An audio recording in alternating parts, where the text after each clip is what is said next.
multiple locations as the results come in from today's historic election. It's a different election every year. The rules change in some states for some things, but this year all the rules changed in every state, and we have on our hands a sort of unprecedented election that was undertaken here. We're going to go through some of those rule changes. We're also going to go through what races were on the ballot, what questions were asked of voters, and what the results are as they come in. Obviously, a lot of people paying attention closely to the presidential election, so we'll try to keep you posted on that. But of course, that's something that is done differently in every state, and we probably won't know those results for some time because of the Electoral College, the system that's used to decide who the next president is. And so I'm going to get started just by saying we've got a reporter out in the field tonight. You know him quite well. His name is Carlos Ramirez, and this is some footage actually that he took just moments ago, about 15 minutes ago. This is the ballot box being locked up outside the Middlesex County Administration Building. You can see staff that walked across the street from City Hall to lock that box. It's now no longer accepting ballots. The polls are closed at 8 p.m. So if your ballot's not in one of those boxes, or if you haven't gotten online at a polling place, you're not going to be able to get that ballot in time for this election.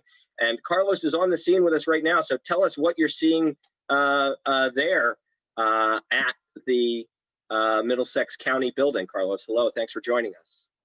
Hey, Charlie. Thank you for having me again. Right now, we are outside of Middlesex County Administration Building. We saw a couple seconds ago 2 ladies over there on the back of their car taking out some boxes and some little small cart. We also saw around 8:01, 8:02, we saw at least 3 people lock up the ballot boxes here in front of the courthouse.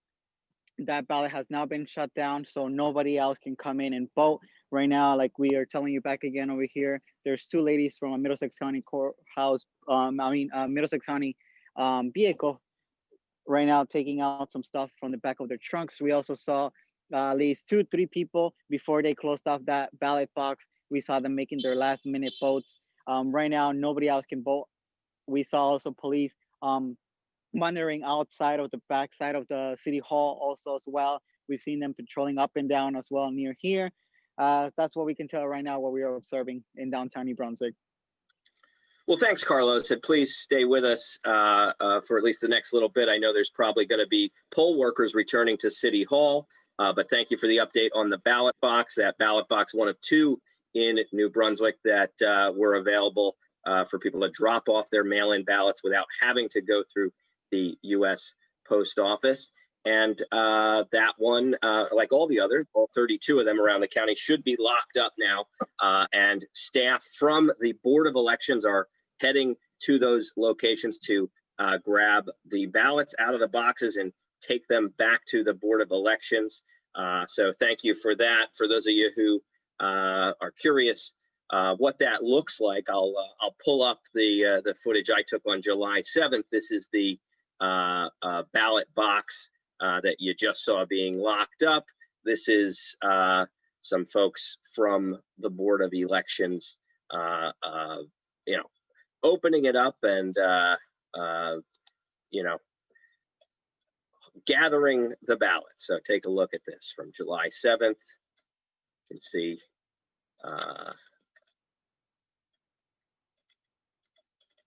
tremendous excitement. This is the scene behind City Hall on July 7th, where poll workers were returning to get these,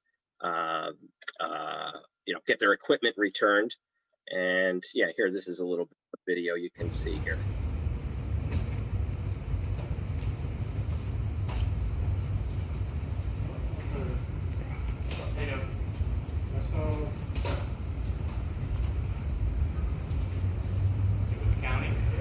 Nah, New Brunswick today.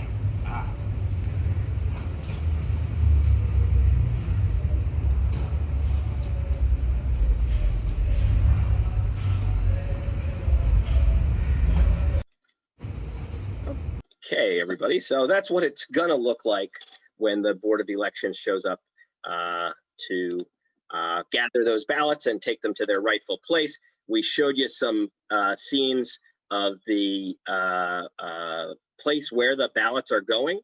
And that's at the Middlesex County College, where they had a whole setup there with lots of people, Republicans and Democrats, going through the ballots, pulling them out and sorting them, and actually, making sure that they were in line to be counted.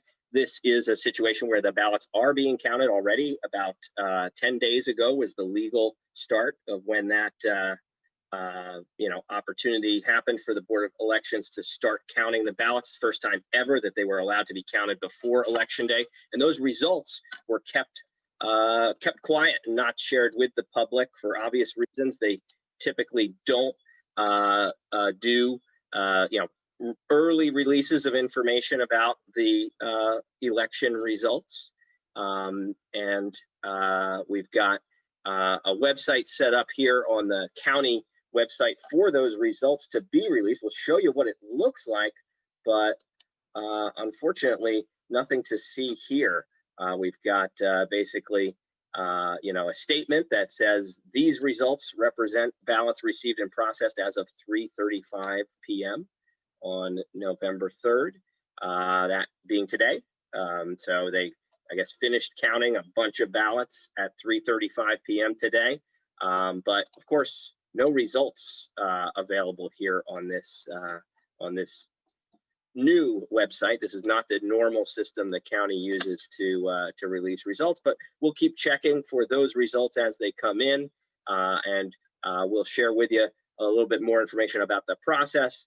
And my colleague Carlos is going to keep us posted on when the folks come to pick up the ballots out of the ballot box, and also he's going to see if there's any poll workers showing up at City Hall who might want to give us some information about how the election went today. It seemed pretty quiet when I went to vote, but we do hear in other cities that there were lines.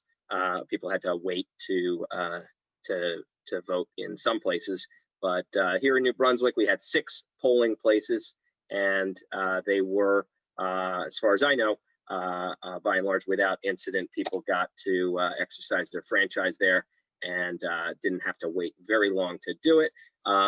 But we're going to give you a quick rundown while we wait for the results to come in of what elections there are in today's races. So it's of course the U.S. president at the top of the ticket, Republican incumbent Donald Trump, facing a challenge from the former Vice President Joe Biden, and those two, the main 2 party candidates. There are of course other parties that were on the ballot with their candidates, and people also have the choice to write in someone.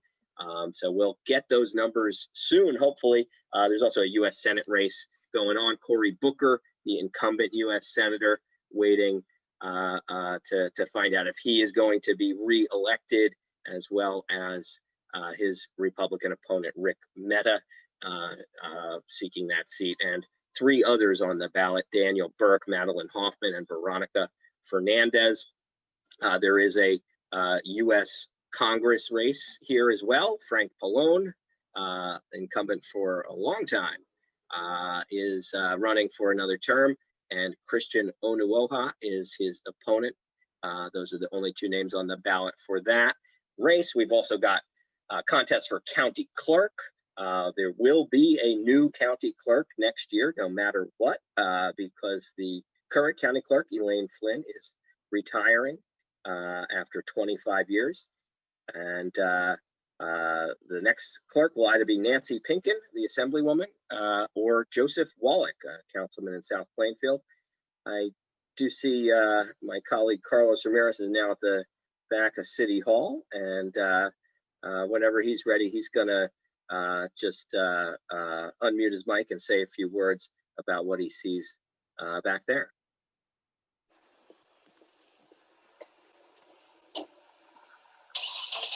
Hey, Charlie, can you hear us? Yep, we can hear you. What's going on? Are folks inside the building this time? Yep, as you can see, we still got some members of City Council inside talking, going over some paperwork. We also saw another person just leave a couple of minutes ago. We didn't catch a word with them. They left a little quick. Hey, can you tell us a little bit how's it going with the ballots? Has everybody submitted theirs? Any comment? Okay, looks like they're a little bit busy tonight. They didn't want to give us a word, but we will keep having a little conversation with other employees as they continue to come out and enter the building. Hopefully one of them can give us a few words. Can you give us a little comment how the ballots are going tonight? We're live for New Brunswick today. Can you give us a few words? Okay, looks like nobody's willing to give us a talk today. Those are some members coming out of the backside of City Council of the Hall building. We still see some employees inside with some face shield coverings over their face. And we do see a green type of trash can inside there as well with an empty table. As for other members of the hall, they're talking, going over some bags that they're receiving. Looks like some black bags they're entering right now. If we go pan the camera around. Says Middlesex County Board of Elections. Those are some of the green bags coming in right now with other unmarked bags as well. Okay, so one of those boxes has my ballot in it. I put my ballot into a red sort of box.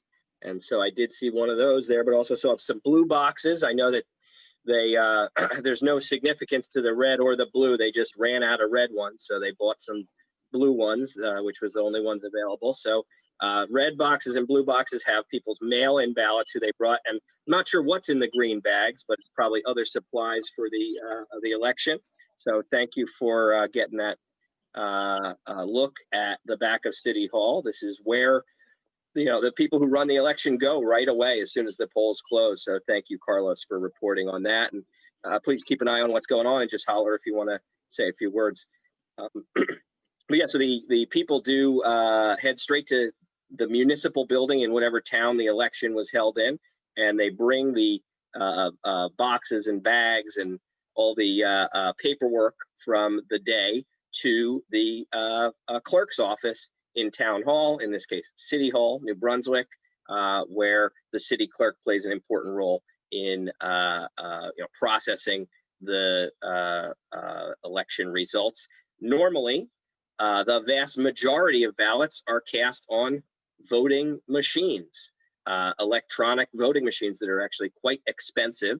Middlesex County just purchased some new ones last year for about $7 million. They bought 715 express voting machines. But because of the pandemic and the changes to the voting rules and laws this year, those voting machines are, we understand, were used very, very little. The only situation where someone's allowed to use them is if they're disabled and they can't use a pen and paper to vote for whatever reason. If they can't hold their hand steady, or if they have a vision problem, blind persons do need the voting machine to assist them with the voting. So those voting machines were only available to individuals with disabilities who were willing to sign an affidavit, swearing or certifying that they have a disability that requires them to use the voting machine. So we heard that the last time this rule was in place was July 7th primary, and of course less than 100 people ended up using the voting machines. Everyone else had to vote on paper, either a mail-in ballot or a very, very similar provisional ballot. So of all the folks who went out today, and we don't know how many, we don't have any statistics yet on how many votes were cast, but we do know that most of them, the vast majority of them, were doing those votes on paper ballots and not the $7 million electronic voting machines. And I see Carlos's camera is there looking into the back of City Hall. So we'll just let you take a look at City Hall. If you could go back to the action there, we can see what's going on in the reverse of City Hall. And I'll just let everybody know that the ballots that are in that building now are both types: mail-in ballots and provisional ballots. They're basically the same thing. One is the one that you received in the mail. The other one would be one if, for whatever reason, you didn't get that one in the mail, or you lost it, or you didn't choose to use it, and you just showed up at a polling place today. They give you the ballot there. That's called a provisional ballot under this new system. So the ballots that are physically in the City Hall building are provisionals and mail-in ballots, but there's also going to be those votes from the voting machines. And it is probably going to be quite small number, but it is also has to be accounted for. So the way that happens is the electronic voting machine keeps track of it and can print out a report that basically tells you how many people voted for each candidate or each question. I'm actually not too familiar with these voting machines because they're brand new. The old ones were they would have a cartridge that would actually keep the data on it, but they would also be required to make printouts that would be, as a redundancy to back up in case the cartridge failed, which they did fail sometimes. But we have these new voting machines now, and they are not exactly being widely utilized, again, only for disabled persons willing to sign an affidavit. So because of all this, all these changes, we have way more paper ballots than normal. Again, just last year, just a year ago, the vast majority, talking like 80 or 90% of the votes were being put on those electronic voting machines and just sort of on that data cartridge and on those printouts, and quite relatively easy to count them because you just add up the numbers from each voting machine for each category and you've got your results, as opposed to processing a mail-in ballot, which requires significantly more human work to do that. So obviously people have to physically open the ballots and pull out the ballots, and then from there they sometimes have to physically read them to read write-in votes, or in some cases they can be put through a scanner or tabulator machine that adds up those just factors in everyone's vote into the reports that machine prints out. So there's always machines involved, but this year there's a lot more humans involved, and certainly a lot more human work involved. So that's one reason that we have no results yet from the entire election, at least here in Middlesex County. Again, Middlesex County has a website where they're going to be releasing the results as they come in. And I think it's important we note that these are all unofficial results. As always, the results don't become official until they're certified by the clerk and the county board of canvassers. And that's supposed to happen on November 20th this year. So we're still a couple of weeks away. They've got a lot of ballots to count. The mail-ins will be counted first. So if you returned the ballot you got in the mail, that one should be counted in the next few days. And then after the 10th, which is the last day that mail-in ballots are allowed to arrive and still count, then and only then will they begin counting the hundreds or thousands of provisional ballots that were cast today in New Brunswick. And we expect it to probably be tens of thousands around the county, if not more than 100,000.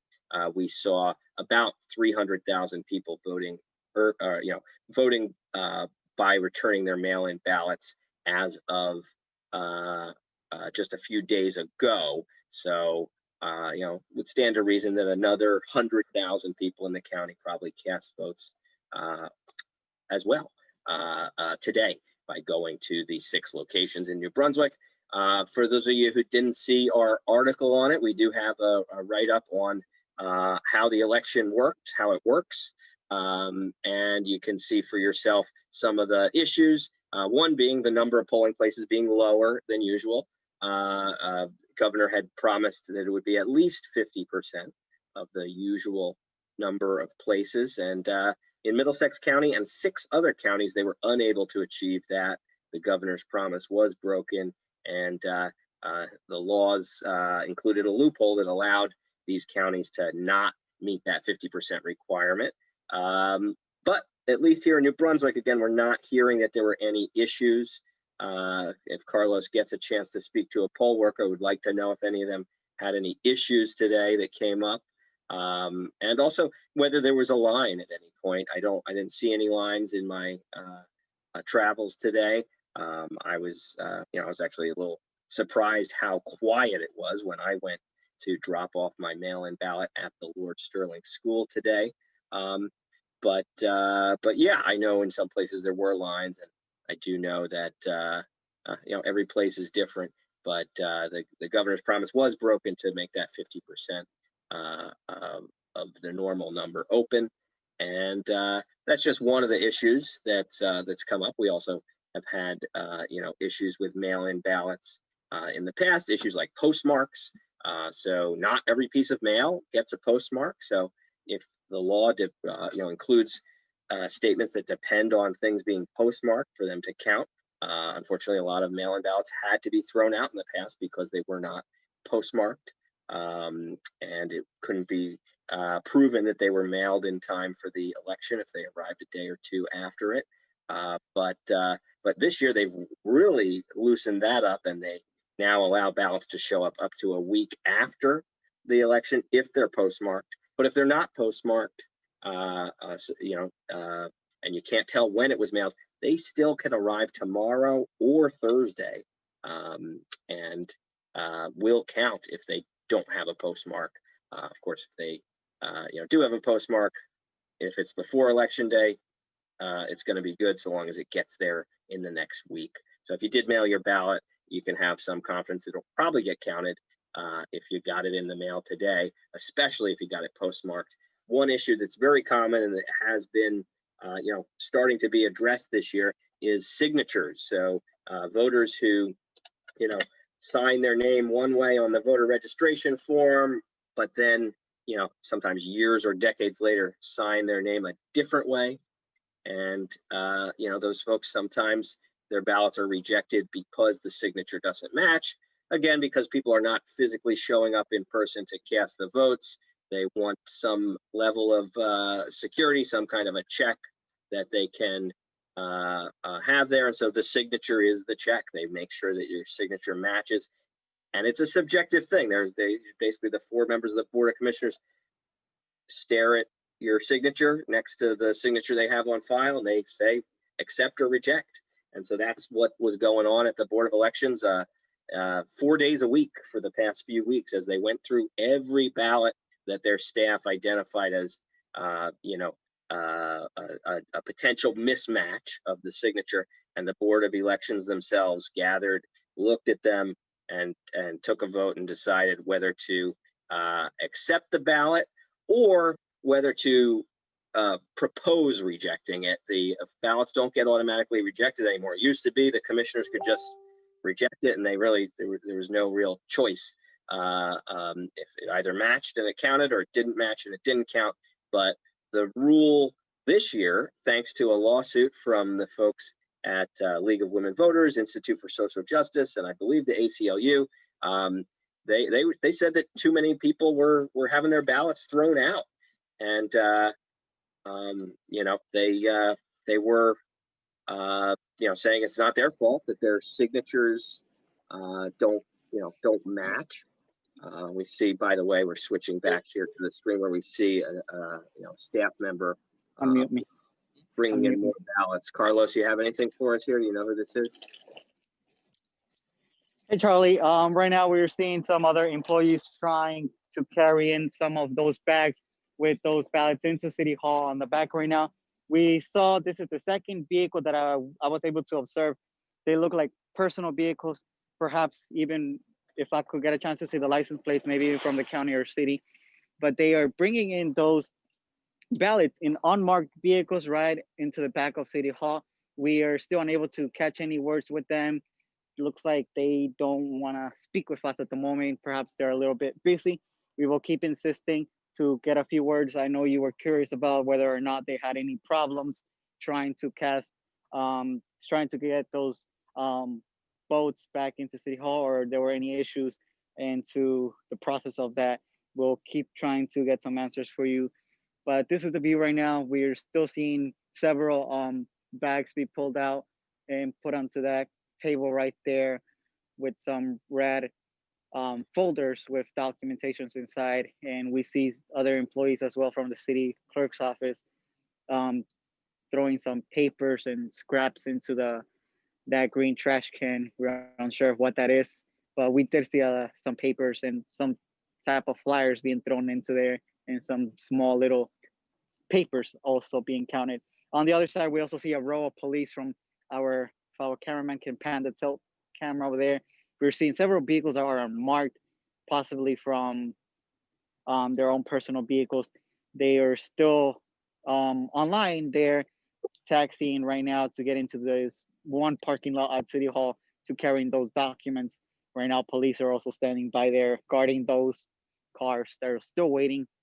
It's unknown how big the line is. We'll probably get a chance to move in a minute to see how many vehicles are there. But it's one car at a time unloading all those documents. And once they're done, looks like they're letting in the next vehicle come through with those ballots. Gotcha. Well, thank you for that excellent report. I do notice this is being done a little differently than it was over the summer, where, of course, they had the table out back, and they were able to,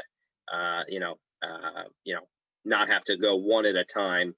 But I guess for physical distancing reasons, they are, having to methodically take each person one at a time. And just a year ago, this would be, there would be a lot more polling places. First of all, there'd be 14 polling places in New Brunswick, but there would actually be a line out the, starting in the clerk's office in the front of the building. It would actually sometimes even go out back through these doors here, because there would be so many poll workers there. And these are poll workers. I'm not terribly surprised that they're using their personal vehicles. These poll workers work long hours for a very low rate. I believe it's still just $200 for the full day. They have to work, basically, starting at 5 a.m. until now, working the polls. So even if it's a quiet day, it's still a long day. And it's important work. So we, of course, salute them and thank them for their service to making the election work.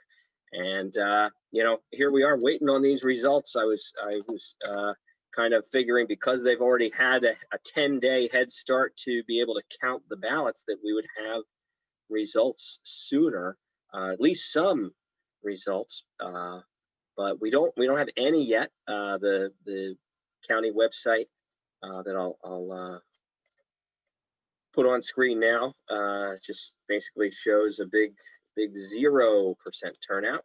And you can see 553,000 registered voters in Middlesex County. We have the second most people in the county, or in the state, in our county.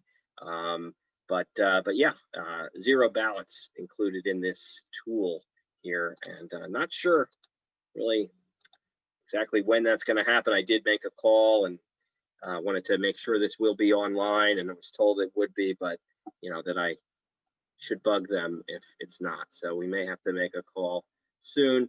But thank you for tuning in, and we are going to continue to go through some of the races that are on the ballot today. I know there's some that are of interest to people around the county.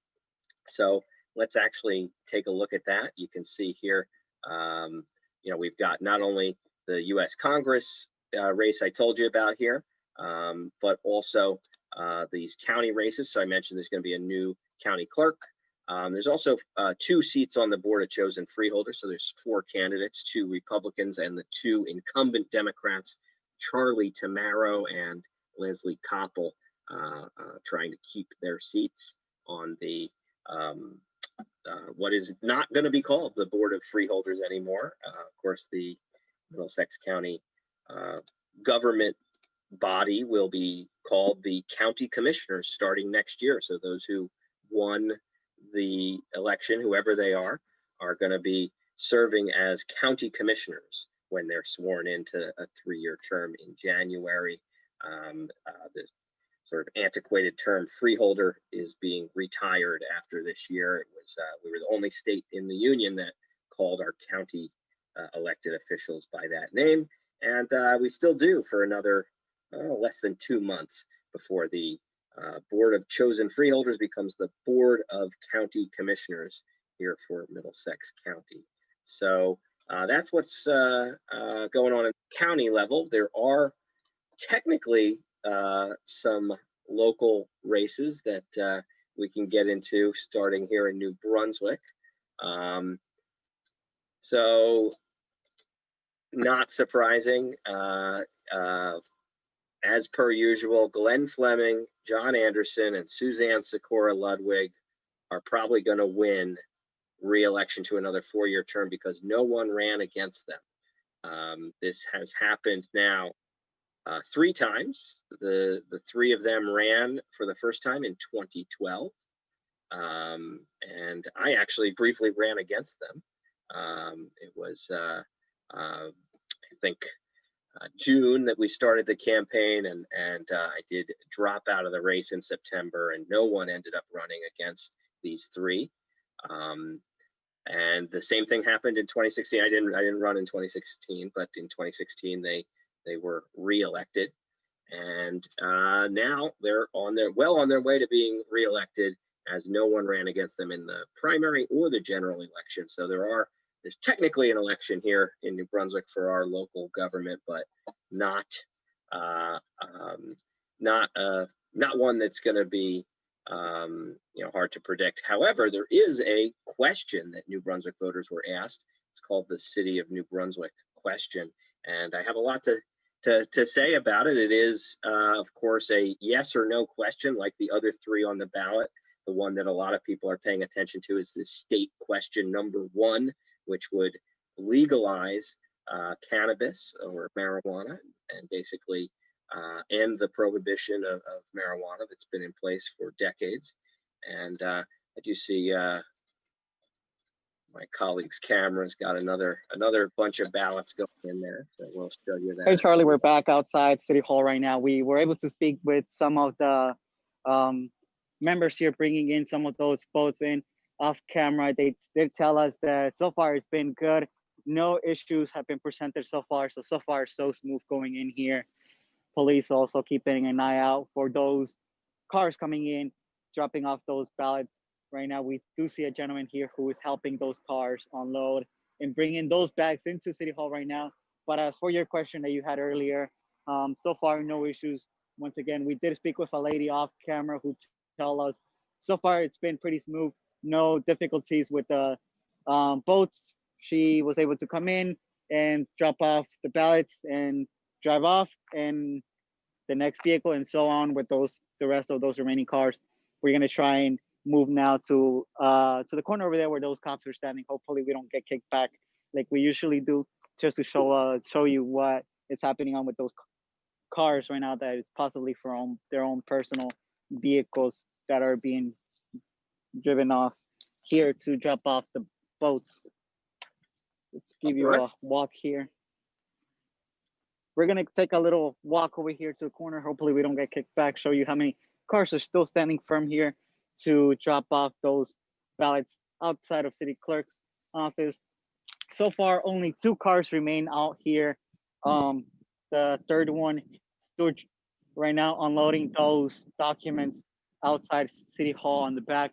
We did get a word, like we were mentioning a few minutes ago, that we did speak with a lady here who was also dropping off those boxes with some helps, telling us that so far no issues have been presented, at least for her. We don't know about any other people, but so far she was the only one willing to talk to us off camera. She did tell us that so far it's been smooth for her, no difficulties have been presented. So there's an answer for that. As for officials here from City Hall, none of them are willing to talk to us. They are continuing their labor here throughout this time. All right. Well, thank you for that report. It's good to hear that there's not issues, or at least that person didn't have any issues today. I know these things can be really tricky, and especially with all the rule changes, there's a lot of people that are anxious about, making sure this goes smoothly, making sure that everybody who has the right to vote and wants to vote gets to vote. So thank you for that report, Carlos. And thank you to all of you who are watching right now. We are live on the New Brunswick Today Facebook, YouTube, and Periscope. So please do share this video. We're going to stay with you for probably another 15 to 20 minutes as we await results in some of these races. But what I was just talking about was the City of New Brunswick ballot question, which I know a number of you have called me to ask for my thoughts on. And this is a question that would change New Brunswick's form of government if more people voted yes than voted no in this race. The city council would be expanded. They would add 2 members, so it's got 5 members now. It would have 7 if this question passes, and of course they would have to hold special elections next year for those 2 seats if the question passes. There is a whole backstory here that I'll get into since we're waiting on these results. But there's been a movement for many years to have a ward-based system of elections where each part of the city or each ward would have its own election for its own representative. This was a system of government that's been in place in many American cities, but New Brunswick had it until 1915. When we changed our form of government. And we've never had that neighborhood representation ever since. So back in 2008, 2009, I got involved with a whole movement to, change the form of government to have a ward-based city council. It would have been a larger council, but also, and critically, with neighborhood elections. The question almost passed after a hard-fought battle that pitted us against the Cahill administration, the mayor of so many years. Him and the New Brunswick political establishment united to fight the yes or no question. They were on the vote no side. We were on the vote yes side. And well, long story short, this was 11 years ago, but we lost by 80 votes out of 5,000. And the state changed the law specifically to punish us and prevent us from running that same question. Used to be you'd have to wait a few years before you could run the same question again to the voters by gathering petition signatures and submitting them to the clerk. But the law was changed. It was actually the last thing John Corzine did as governor was sign this terrible law that took away the people in New Brunswick's right to vote on this system, and did that for every municipality that had this form of government issued, where now if your question fails, you can't run it again for 10 years. So here we are 11 years later. Yours truly and some other community leaders got together and drafted a petition to put the wards question back on the ballot, having survived for the 10-year purgatory period we were in. We wanted to bring that question to a vote this year, and we circulated the petitions. I have them here still, and hundreds of people signed the petitions to support this change in government. But lo and behold, before we could turn them in, the mayor's chief of staff and his machine, we'll say, political establishment, had circulated their own petition, turned that one in, and they had a sufficient number of signatures. And so only one charter change proposal can move forward at a time. The voters can only be presented with one petition for a change in government.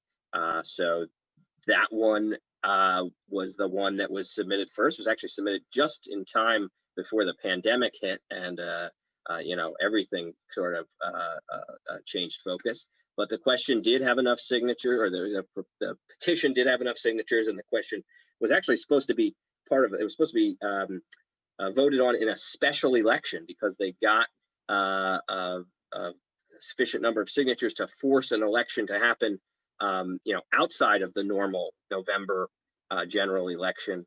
And so this would have and should have been held in the summer. But the powers that be just didn't do that, and they eventually, the governor handed down an executive order that delayed the all votes that may be scheduled to the November election. So this one then officially did become a question on this year's ballot. And so, long story short, voters were asked today whether or not they want to expand the city council by 2 members. Again, this is a response to community initiative to try to make a more significant change.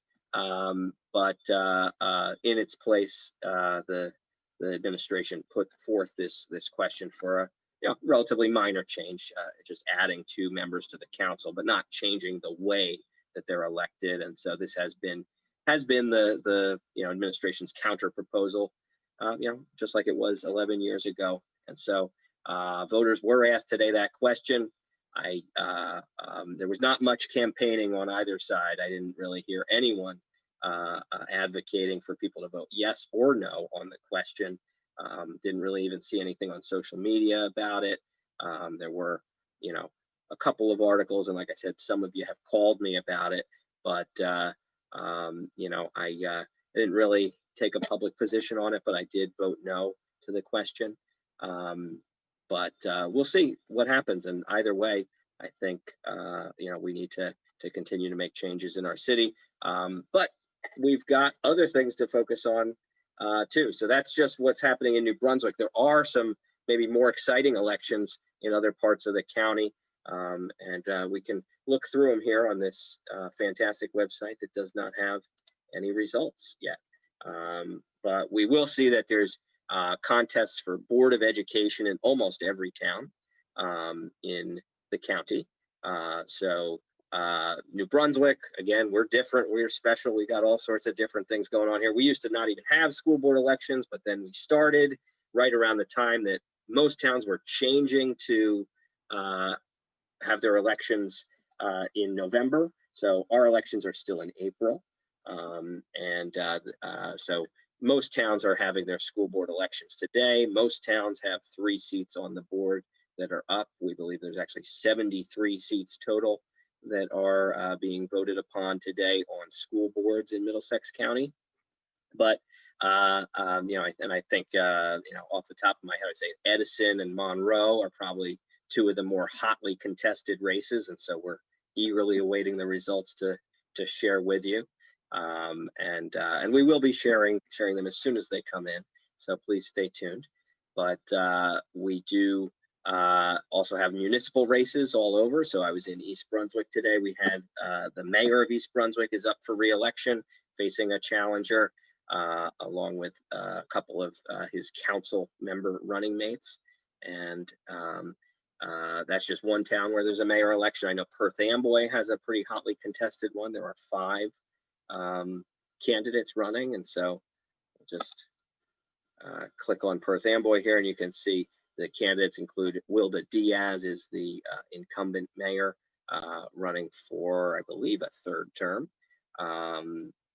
Actually, a 4th term. Yeah, she first took office after winning in 2008. She's facing the son of the person who she defeated, the former mayor Joe Voss. This is Joseph Voss Jr., who is one of her challengers. There's also 3 members of the council there in Perth Amboy. They have the same form of government as us in New Brunswick. They only have a 5-member council elected at large, but 3 of those 5 have thrown their hat into the ring for the mayor's race. So we have Fernando Irizarry, Helmine Caba, and Joel Pabon Sr. are all running in Perth Amboy to be the mayor. And we also see some contests for council and Board of Education in that city to the north of us in Middlesex County. There's also some other races going on. Piscataway's mayor is up for re-election. Brian Waller facing Brajesh Singh.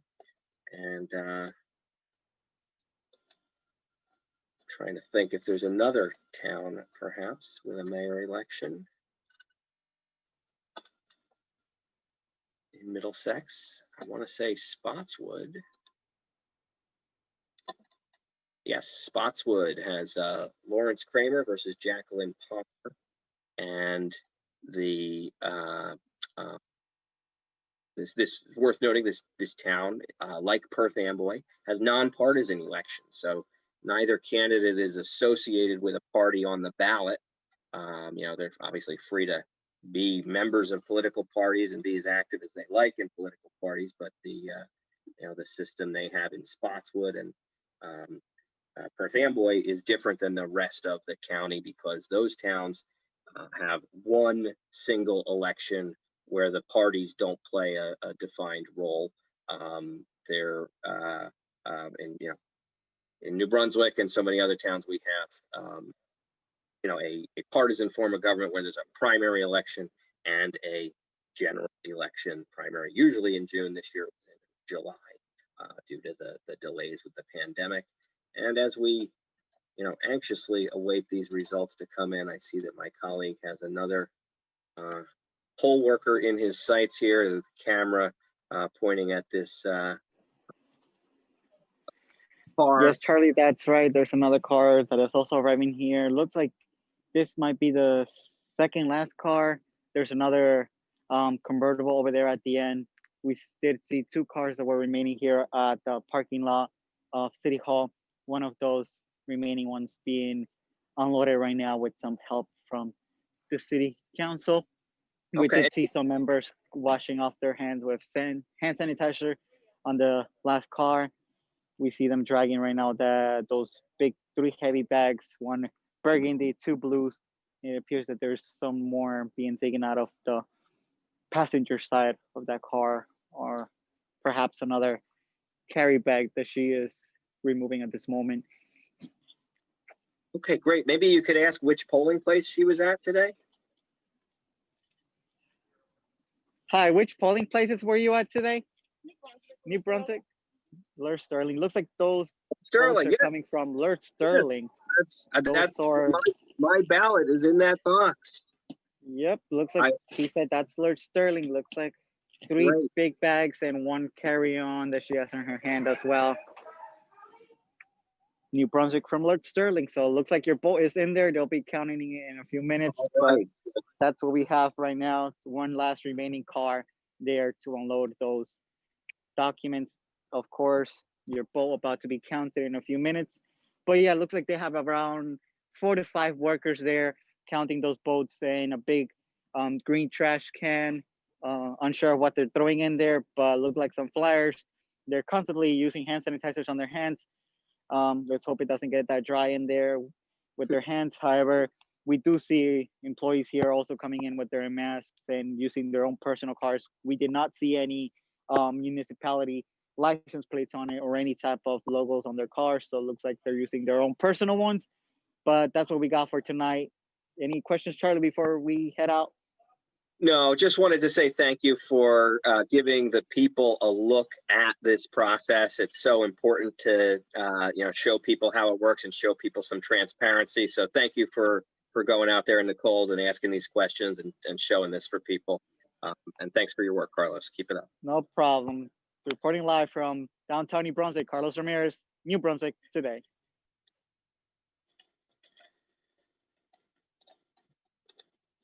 Beautiful. Well, thank you, Carlos, for that excellent on-the-scene reporting. Again, this is uncharted territory. This is a new way of running elections. Certainly, a lot more paper and a lot more people have to be involved. We showed you earlier, last weekend, what it looks like down at the county college, where they're dealing with all these ballots, and getting them through the process.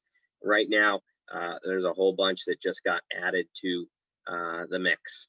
And again, these are 2 different groups of ballots that we showed you there, heading into the back of City Hall, New Brunswick. They are provisional ballots, which are the ones cast by people who showed up today without a ballot and were given one.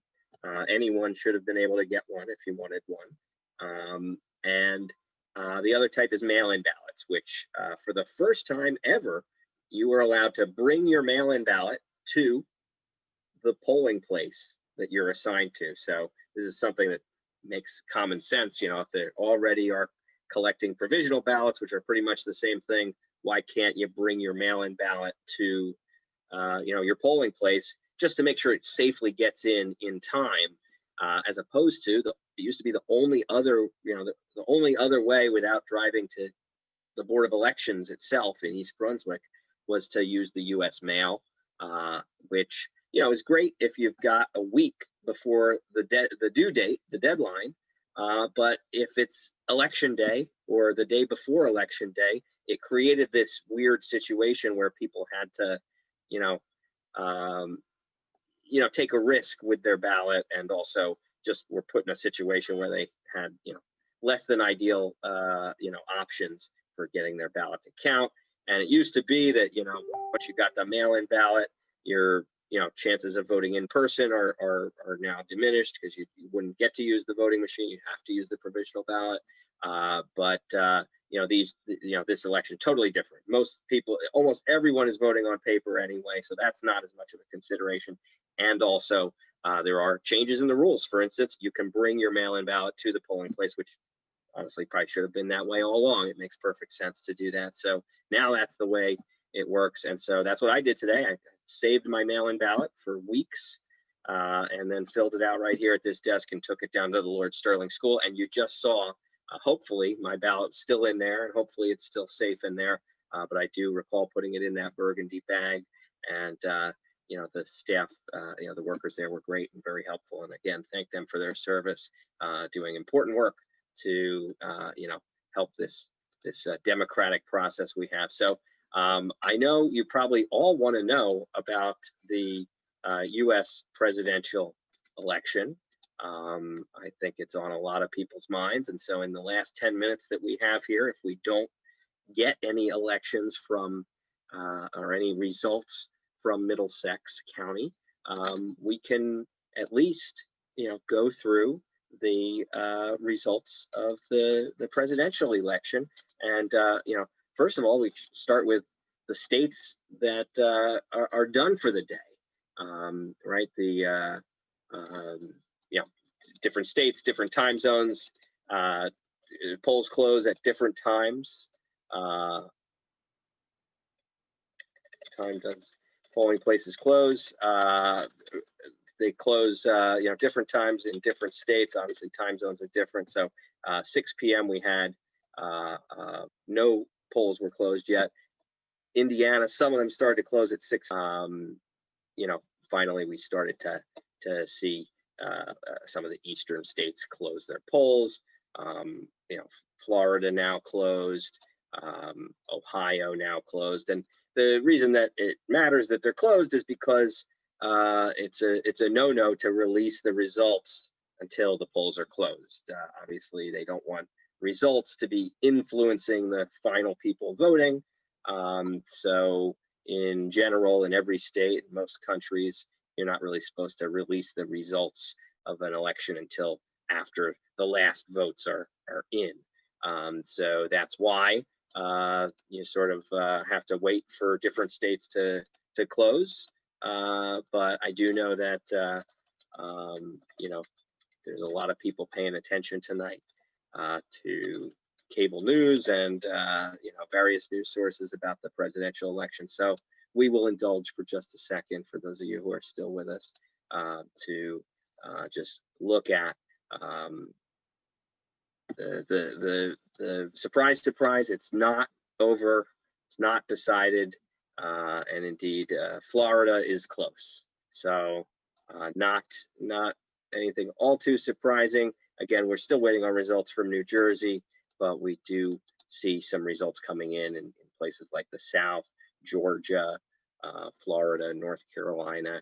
There are some states that are where there's enough results in that we are confident who's going to win. And again, because of the Electoral College being the system of how we choose the president, each state has its own little system for choosing where their electoral votes go, to whom the electoral votes go. And most states choose to do a winner-take-all system where whoever gets the most votes, first place for president in that state, gets all the electoral votes, even if they only got 40% of the total vote or 50% of the total vote. They get all the electoral votes. And so that's how it works in most states. It's how it works in Virginia, where Joe Biden is going to get 13, all 13 electoral votes, and Kentucky, where President Trump will get 8 votes, 8 electoral votes for winning Kentucky. Other, states that have been called, Tennessee has been called Republican.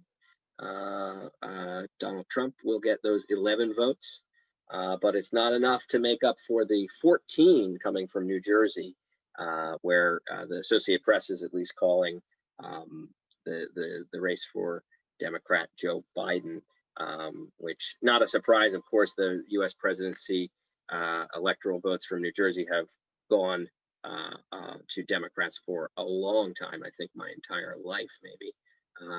And Illinois, even more electoral votes, 20 electoral votes going to the former Vice President Joe Biden. Oklahoma will go to Trump with 7. South Carolina is called for Trump with 9 electoral votes. West Virginia, also Trump with only 5. Another small one, Rhode Island, going to the Democrats, Joe Biden. Delaware, home state of Joe Biden, no surprise, will be sending its 3 electoral votes to the Delawarean. Also, Massachusetts got 11 electoral votes going to the Democrats and Joe Biden. 3 electoral votes from Vermont going to Joe Biden, and also Connecticut, 7 votes going to Joe Biden. Some Republican wins. Donald Trump will be getting 6 from Arkansas, 9 from Alabama, and 6 from Mississippi. Maryland's 10 electoral votes will go to Joe Biden. And that is all I have. But since you obviously would want to know how many electoral votes that is, I can get you that number. It's Joe Biden coming in at 85 votes in the Electoral College. Donald Trump has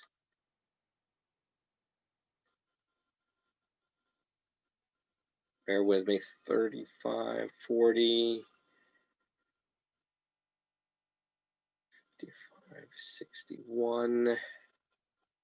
I see 61 so far for President Trump. So that'd be 85 to 61, Biden versus Trump. Again, nothing is official yet. No election results have been certified, nor will they be in any state for at least some time.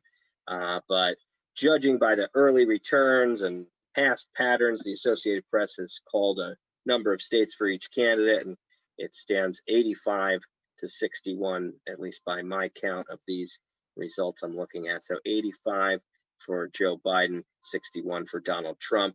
There is, of course, a requirement to get 270 to become president. If neither candidate gets 270, like for instance, if it ends up tied 269 to 269, well, then it's really going to be crazy, and it's going to actually goes to a special vote of the House of Representatives that's done on a state-by-state basis. But again, that's only if neither candidate achieves 270 electoral votes. Most states give all their electoral votes to whoever gets first place. There's a couple that don't. Maine and Nebraska have sort of a hybrid system where different parts of the state, sort of like ward-based representation, have their electoral votes associated with that. But yeah, for those of you who care, Joe Biden is in the lead when it comes to electoral votes, but this is far from over, and certainly probably gonna take at least some days to cement the results. It looks like it is, the candidates are matching one another in many ways. So we'll keep you posted on that. And we'll, of course, continue to wait for these results to come from the Middlesex County government. You can see for yourself if you go to middlesexcountynj.gov/vote2020. and look for the unofficial results link, and it'll take you to the dashboard here that so far has no results in it. Not sure what that's about. Maybe I'm looking in the wrong place. I don't think I am. This is the place they pointed us to. Maybe they're just waiting or just working out some issue. Obviously, it's been a long day. Polls just closed an hour and 14 minutes ago. And, unfortunately, that's where we're going to have to leave you, because we've done this broadcast for an hour. And I will, of course, share updates throughout the night on the New Brunswick Today Facebook page. Once we get some results on this website, we'll let people look through it for themselves. And of course, some important races to watch all over the county, like we mentioned, Perth Amboy, Edison, this question here in New Brunswick, and of course, the race at the top of the ticket for who's going to be the next U.S. president. And that's, again, super complicated how that all works. I hope my explanations were somewhat helpful to you. I hope you learned a little something tonight. I hope you enjoyed watching some of the scenes that Carlos showed us. And I hope that you got to vote and that you get to learn the results very soon. So thank you all for joining us here. Please, if you like the video, share it. Make sure you like our page, like us on YouTube, subscribe, and definitely continue to be good to one another and stay informed. This is only the beginning here. Signing off tonight, this is Charlie Cradaville on November 3rd, 2020, concluding our live election coverage. Stay tuned to New Brunswick Today for updates throughout the evening and into the future. Good night, everyone.